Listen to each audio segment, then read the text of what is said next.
तो चलिए दोस्तों, आज आपको दिखाता हूँ फार्मेटेक का एक दमदार और शानदार ट्रैक्टर।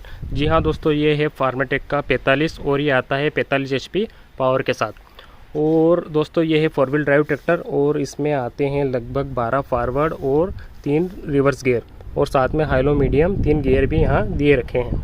और दोस्तों बात करें इसके गियर की बनावट की, तो आप यहाँ पे देख सकते हैं एकदम लग्जरी कार वाला फील हमें देखने को मिल जाता है। साथ में इसमें ग्रिपिंग भी बहुत अच्छी देखने को मिल जाती है और एकदम इजी टू शिफ्ट वाला गियर हमें देखने को मिल जाता है। और दोस्तों बात करें इसके पीटीओ पावर की, तो इसमें लगभग हमें 30 HP का पीटीओ पावर देखने को मिल जाता है।